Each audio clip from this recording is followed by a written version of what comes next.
서로 인사를 먼저 나눌까요? 이렇게 인사하겠습니다. 당신은 나의 기쁨입니다. 당신은 나의 자랑입니다.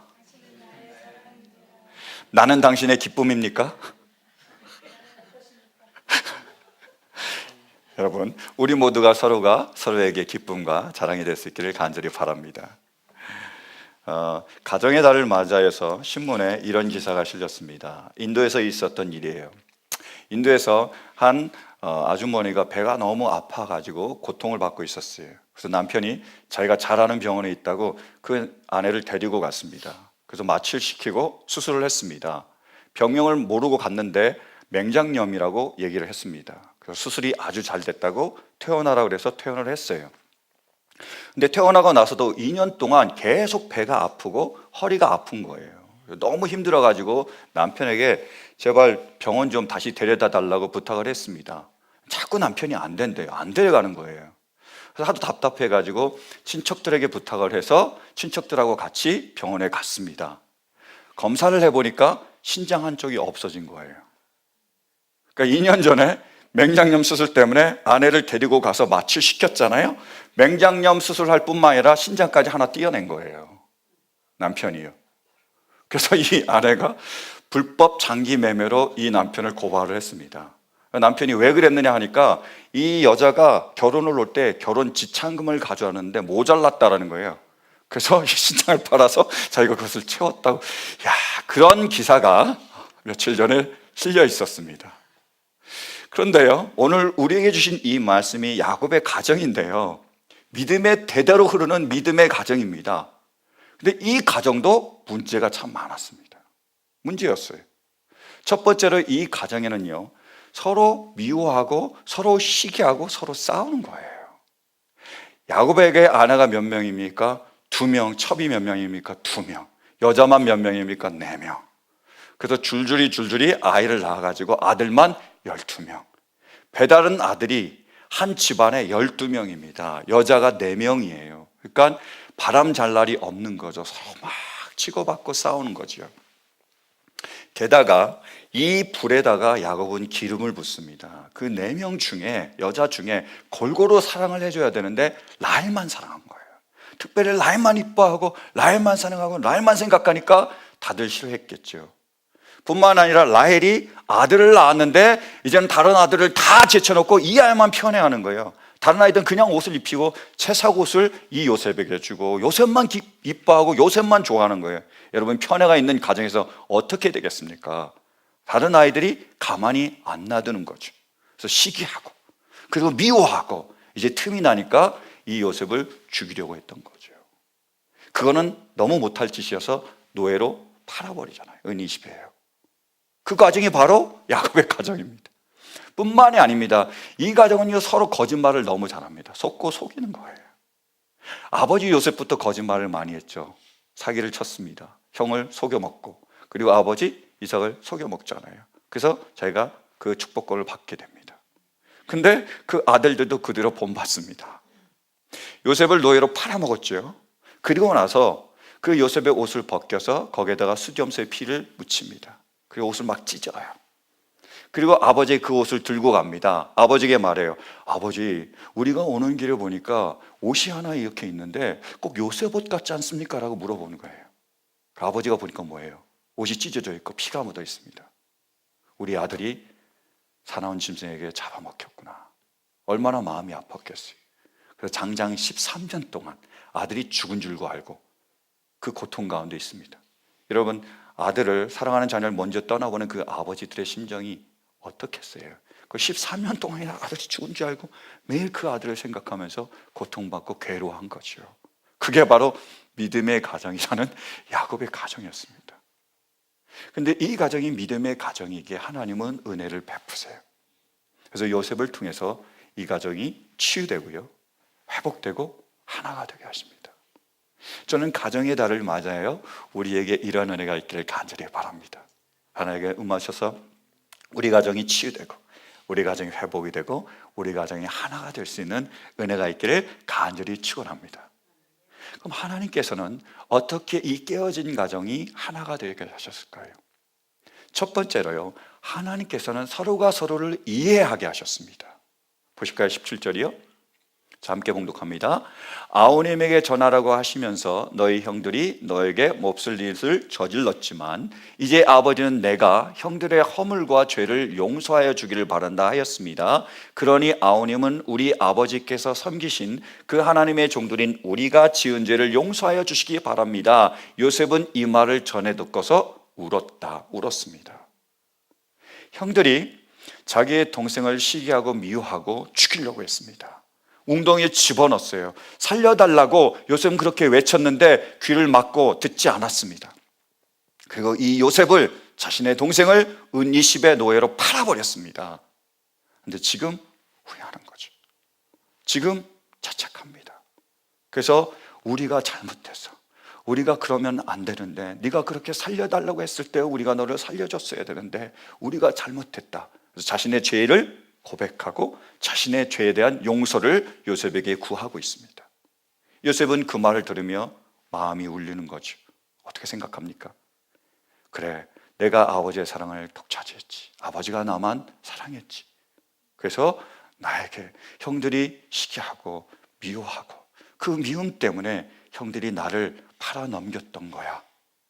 그래서 형들이 제가 늘 말하는 것처럼 안 하는 게 아니라 못한 거였지라고 이해하게 됩니다. 그래서 감동하고 공감하며 눈물을 흘리게 되는 거죠. 서로 이해하게 하셨습니다. 제가 몇 주 전에 한 신학교에서 초청을 받아서 강의를 했습니다. 작은 신학교였지만 은혜가 넘치는, 또 성령의 기름 부으심이 있는 그런 신학교였어요. 저도 참 은혜를 많이 받았습니다. 그 신학교에 가서 제가 주일날 했던 설교 시리즈 모아가지고 고린도 전서에 담긴 바울의 신학과 삶이라는 주제로 강의를 했습니다.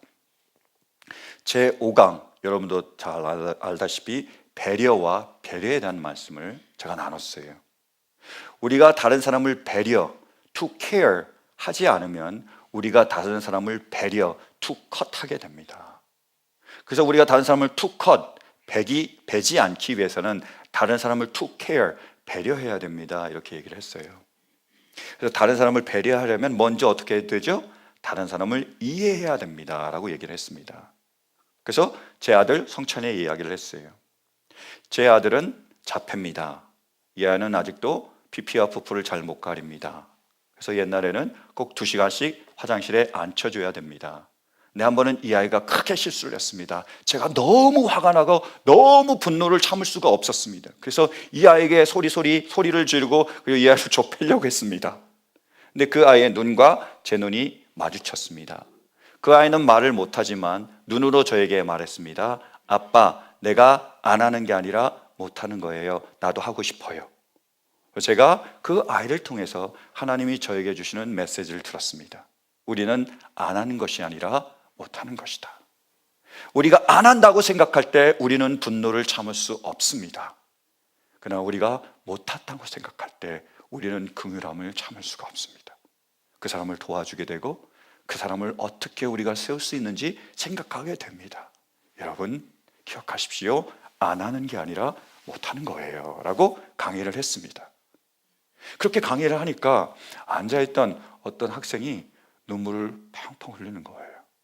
그래서 강의가 끝날 때까지 계속 우시는 거예요. 제가 궁금해가지고 강의가 다 끝나고 쉬는 시간에 여쭤봤습니다. 왜 이렇게 계속 우셨어요? 라고 여쭤봤더니 그분이 그러시는 거예요. 제 아들도 자폐 판정을 받았습니다. 근데 이 아이가 아침에 일찍 안 일어나면 너 왜 아침 일찍 일어나지 않아? 라고 고함을 쳤습니다. 이 아이가 일을 잘 하지 않으면 너 왜 해야 할 일을 하지 않아? 라고 제가 고함을 쳤습니다. 이 아이가 자폐이기에 안 하는 게 아니라 못하는 건데요. 제가 알고 있으면서도 그렇게 했네요. 라고 눈물을 다시 흘리시기 시작하시더라고요. 여러분, 이것을 알 수 있을 때, 이것을 이해했을 때 우리의 삶은, 우리의 태도는 바뀌게 되어 있습니다. 그것이 실은 우리를 향한 예수님의 모습이셨잖아요. 예수님이 우리를 구원하기 위해서 이 땅에 오셨습니다. 우리 위해서 모든 것을 주시기를 원하시고 그렇게 하셨던 분인데 사람들은 오히려 예수님을 십자가에 못 박혀 죽게 했습니다. 근데 예수님이 십자가에 달리시면서 뭐라고 하나님께 말씀하시죠? 주님, 저들의 죄를 사하여 주십시오. 왜요? 저들은 자신의 일이 뭔지를 모릅니다 라고 얘기했습니다. 전신이 내가 메시아인 줄 알고 나를 못 박는 것이 아니라 내가 메시아인 줄 모르기 때문에 저희들이 나를 못 받고 있습니다. 안 하는 게 아니라 못하는 거예요. 주님, 내가 하나님께 기도한 거죠. 주님은 우리를 잘 이해하셨죠. 뭐죠? 안 하는 게 아니라 못하는 거라고요. 이걸 아셨습니다. 이걸 알게 될 때 우리 삶은 바뀌게 되는 거예요. 여러분, 사랑의 방정식이 있습니다. 한번 대답해 보시겠어요? 여러분, 5 빼기 3은 얼마죠? 2죠. 우리가 서로 오해하지만 3번 생각하면 이해하게 됩니다. 그 다음 2 더하기 2는 뭐죠? 4지요. 우리가 이해하고 이해하면 어떻게 된다고요? 사랑하게 돼요.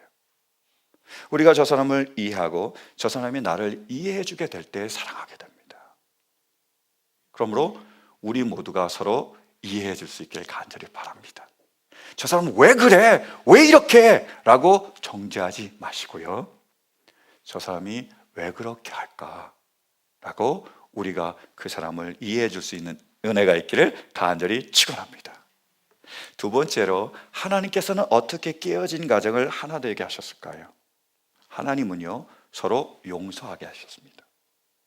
서로 자신의 모든 죄들을 용서하게 하심으로 깨어진 가정이 하나 되게 하신 거예요. 말씀 보실까요? 19절이요. 요셉이 그들에게 말하였다. 두려워하지 마십시오. 내가 하나님을 대신하기라도 하겠습니까? 요셉은 자기가 하나님이 되기를 원하지 않았습니다. 저 형들이 죄인이라고 그들을 정죄하고 그들을 자신의 힘으로, 자신의 노력으로 심판하고 그들을 징계하려고 하지 않았습니다. 자신이 총리가 되었지만, 막강한 권력을 가졌지만 자신의 손으로 그 형들을 쳐서 그 형들에게 원한을 갚으려고 하지 않았습니다. 어떻게 했죠? 자신의 모든 억울함을 하나님께 맡겨드린 거죠. 하나님께서 하시라고요. 사도 바울도 똑같이 우리에게 권면해주고 있습니다. 보실까요? 로마서요. 자, 함께 봉독합니다. 시작. 사랑하는 여러분, 여러분은 스스로 원수를 갚지 말고 그 일은 하나님의 진노하심에 맡기십시오. 성경에도 기록하기를 원수 갚는 것은 내가 할 일이니 내가 갚겠다고 주님께서 말씀하신다 하였습니다. 누가 갚으신다고요? 하나님께요. 그러니까 맡기라는 거예요. 그럼 하나님께서 공의로우시기 때문에 하나님께서 갚아주실 것이라고 얘기하는 거죠. 대표적인 게 다윗이잖아요. 다윗은요, 사울 왕을 위해서 섬겼습니다. 최선을 다했어요. 목숨 걸고 사울 왕의 적들을 위해서 싸웠습니다. 그랬더니 사울 왕은 사랑한 것이 아니라 미워했습니다. 시기하고 죽이려고 했어요. 다윗이 도망가는 곳마다 쫓아와가지고 다윗을 죽이려고 했습니다. 근데 다윗에게도요, 역전의 2번의 기회가 있었어요. 그때 제자들이 얘기합니다. 그 신하들이 얘기합니다. 다윗이요, 이때 이 사울을 죽입시다. 더 이상 우리 쫓겨다니지 말고 우리가 왕이 됩시다. 라고 다윗을 흔듭니다. 그런데 다윗은요, 그 충동에 넘어가지 않습니다. 하나님께 그냥 맡겨요. 손대지 않습니다. 누가 갚아주시죠? 하나님께서. 다윗의 그 모든 억울함을 다 갚아주시고요, 하나님께서, 다윗의 손이 아니라 하나님께서 하나님의 손으로 다윗을 왕으로 세워주셨습니다. 여러분, 우리 안에 혹시 억울함이 있습니까? 원통함이 있습니까? 혹시 우리 남편 때문에, 혹시 아내 때문에, 우리 옆에 있는 이 자녀들 때문에, 아니면 성도들 때문에, 혹은 주변에 있는 사람들 때문에 우리 안에 너무나 억울하고 원통한 것이 있습니까? 참지 마십시오. 참으면 병됩니다. 어떻게 해야 되죠? 하나님께 나오세요. 그리고 하나님께 다 털어놓으시기 바랍니다. 하나님, 어떻게 이럴 수가 있습니까? 내가 이렇게 했는데 어떻게 이럴 수 있습니까? 라고 다 하려시길 바라요. 그리고 우리 안에 있는 그 모든 찌꺼기들을, 그 모든 어두운 것들을 다 털어내시기 바랍니다. 그때 주님은 우리에게 진정한 자유를 허락하실 줄로 믿습니다. 주님께서 친히 우리의 억울함을 갚아주실 줄로 믿습니다. 그래서 주님께 맡기기를 간절히 바랍니다. 세 번째로, 하나님께서는 어떻게 하나 되게 하시느냐? 바로 형들의 악함이 아니라 하나님의 선하심을 바라보게 하셨습니다. 시선을 바꾸어 주신 거예요. 보실까요? 20절이요. 자, 함께 봉독합니다. 시작. 형님들은 나를 해치려고 하였지만 하나님은 오히려 그것을 선하게 바꾸셔서 오늘과 같이 수많은 사람의 생명을 구원하셨습니다. 아멘. 형들은 요셉을 죽이려고 했습니다. 형들은 말씀대로 약했죠. 그래서 시기 앞에, 아버지의 편애 앞에, 그리고 그 미움 앞에, 사단의 유혹 앞에 무릎 꿇습니다. 굴복하는 거예요. 그래서 이 시기심에, 미움에 사로잡혀서 자신의 형제를 죽이려고 했고, 그리고 은20의 노예로 팔아버렸습니다. 악한 일을 저지른 거죠. 하나님께서는 어떻게 하시죠? 그 악한 일을 오히려 선하게 사용하셨습니다. 그 일들 통해서 요셉이 이집트의 총리가 되게 하시고, 그 요셉을 통해서 모든 가족을, 또 야곱의 가정까지 만민의 생명을 구원하게 하셨습니다. 지금 요셉이 바라보고 있는 건 뭐냐면요, 형들의 악함이 아니었습니다. 바로 하나님의 선하심이었습니다. 그랬을 때 형들을 품을 수 있었던 것입니다. 사랑하는 성도 여러분, 우리 모두가 이렇게 환경이나 사람이 아닌 그 환경과 사람을 넘어서서 어떤 것들을 통해서라도 그것들을 통해서 선한 것을 이루어 가시는 그 하나님을 바라볼 수 있기를 간절히 바랍니다. 그러면 우리가 버텨낼 수 있고요, 이겨낼 수가 있어요. 마르바던이라는 목사님이자 신학자이자 여자인 그런 분이 계십니다. 근데 이분은요, 한쪽 팔을 못 씁니다. 두 다리를 못 써요. 휠체어를 타고 다니십니다. 그리고 한쪽은 실명이었고 한쪽 눈은 너무 고통을 받고 있습니다. 근데 하루는 너무나 큰 두통을 가진 거예요. 너무 그 두통 때문에 그러한 일상적인 생활을 할 수 없을 정도 고통을 받았습니다. 근데 그 고통 가운데 그 친구에게 얘기하는 거예요. 이 고통은 악이다. 하나님이 원하시는 게 아니야 라고 얘기를 해요. 너무너무 고통스럽다고요. 이 고통 때문에 내가 죽을 것 같지만 그런데 나는 하나님의 선하심을 믿어 라고 얘기합니다. 하나님은 선하시기에 하나님은 이 악한 것마저도 선하게 바꾸어 주시고 선하게 사용해 주실 거야 라고 얘기를 합니다. 그래서 하나님의 선하심, 이 악한 것들을 통해서도 선을 이루실 그 하나님을 바라보며 버티고 이겨내게 됩니다. 여러분, 우리 가운데에 하나님의 놀라운 역사가 임할 때에 우리가 그 하나님의 선하심을 바라보고 하나님의 선하심을 바라보기에 이 모든 악한 것들을 이겨낼 수 있는 은혜가 있기를 간절히 축원해요. 바울은요, 우리에게 이렇게 권면하고 있습니다. 보실까요? 로마서 8장 28절 함께 봉독합니다. 시작. 하나님을 사랑하는 사람들, 곧 하나님의 뜻대로 부르심을 받은 사람들에게는 모든 일이 서로 합력해서 선을 이룬다는 것을 우리는 압니다. 아멘. 놀라운 고백인데요, 저는 이 고백이 또한 우리들의 고백이 되기를 간절히 축원합니다. 사랑하는 성도 여러분, 우리가 하나님이 사랑하는 사람인 줄로 믿으십니까? 우리가 하나님의 뜻대로 부르심을 받았음을 믿으십니까? 그렇다면 하나님께서 모든 것을 통해서, 좋은 것뿐만 아니라 나쁜 것을 통해서라도, 우리가 정말 원하는 것뿐만이 아니라 우리가 원치 않는 그 모든 것들을 통해서 하나님께서 함께 하셔서 그 모든 것들을 선하게 사용하실 줄로 믿으십니까? 그렇다면요, 우리의 환경이 아니라, 우리 앞에 있는 사람이 아니라 그 환경과 사람 넘어서서 우리를 사랑하시고 지금도 역사하시는 그 하나님의 선하심을 바라볼 수 있기를 간절히 바랍니다. 우리가 이토록 어렵고 우리가 이토록 힘들지만 언젠가는 하나님께서 이 모든 것들을 통하여 그분의 놀랍고 아름답고 선한 것들을 이루어 주실 줄로 믿습니다. 그 하나님의 선하심을 바라보며 우리의 이 모든 환경과 아픔과 고난들을 버티고 견디고 이겨낼 수 있는 은혜가 있기를 간절히 축원합니다. 뿐만 아니라 마지막으로 하나님은 우리의 돌봄을 통해서 서로가 돌보게 하심으로써 우리를 하나 되게 하셨습니다. 이게 중요한 거라는 거예요. 제임스 스미스라는 철학자이자 신학자가 있습니다. 그분이 쓴 습관이 영성이다라는 책이 있어요. 그 책에서 이렇게 얘기를 합니다. 저도 굉장히 동의가 됐는데요, 지식과 행동의 간극을 차이를 경험해 본 적이 있는가? 새로운 지식과 정보가 새로운 삶의 방식으로 전환되지 않는 것처럼 보이는 때가 있었는가? 주일에 놀랍도록 통찰력이 넘치며 유익한 정보를 제공하는 설교를 듣고 나서 다르게 살리라는 새로운 다짐과 확신으로 월요일 아침에 눈을 뜨지만 화요일 밤이 되기도 전에 벌써 실패한 경험이 있는가? 당신은 지식의 목이 마르다, 갈증을 느끼며 성경의 사상을 들이마신다, 그리스도처럼 되기를 갈망한다. 하지만 이 모든 지식이 삶의 방식으로 전환되지 않는 것처럼 보인다. 우리는 생각을 통해 거룩함으로 나아갈 수 없는 것처럼 보인다. 왜 그럴까? 뭔가 잊어버려서일까? 아직 더 습득해야 할 다른 정보가 있는 것일까? 충분히 열심히 생각하지 않기 때문일까? 답은 뭘까요? 그대로 살지 않았기 때문이죠. 우리가 서로 이해해야 된다는 것을 머리로 압니다. 그리고 우리가 서로 용서해야지 마음으로 압니다. 근데 삶으로 그것을 실천하지 않는다면 아무 일도 일어나지 않는 거죠. 우리가 하나님의 나라와 의를 위해서 살아야 된다는 것을 압니다. 다 알죠?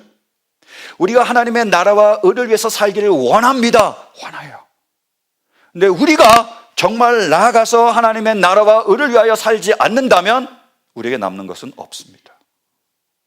주님이 우리를 보실 때 주님께 드릴 게 없습니다. 제가 정말 좋아하는 예화, 여러분도 아시는 예화가 있는데요. 자, 전깃줄에 참새 10마리가 앉았습니다. 포수가 그 참새를 쏴 죽이려고 다가오고 있었습니다. 근데 그 참새 10마리 중에 똑똑한 5마리가 있었습니다. 다른 참새는 그냥 앉아 있었는데요. 이 똑똑한 5마리는 생각을 합니다. 포수가 오고 있다. 총을 쏠 거야. 총 맞으면 죽어. 우리가 날아가야지 라고 생각을 했습니다. 그래서 결국 포수가 다가왔습니다. 총을 쏘았습니다. 그러면 몇 마리의 참새가 죽었을까요? 몽땅이요. 왜? 5마리는 지금 뭔지 모르고 어떤 일이 일어난지도 모르고 가만히 앉아 있다가 멍청이 있다가 죽었고요. 5마리는 날아가야지 생각은 했는데 안 날아간 거예요. 그 맞아 죽은 겁니다. 다 죽은 거예요. 그렇잖아요. 지금 주님이 원하신 건 뭐냐면 우리가 알고 우리가 느끼기를 원할 뿐만이 아니라 지금 직접 우리가 손과 발을 통해서 하기를 원하시는 거예요. 그리고 우리가 그렇게 할 때에 그런 하나님의 역사가 우리 가운데서 일어나는 겁니다. 우리가 정말로요 다른 사람을 돌보게 될 때 실은 비로소 우리는 우리가 하나됨을 알게 된다는 거예요. 장 바니아가 쓴 그 라루시라는 공동체를 장애인과 정상인이 같이 사는 그 공동체를 창립한 장 바니에라가 쓴 화평케 하는 자는 복이 있나는 책이 있어요. 그 책에서 이런 일화를 소개해 줍니다.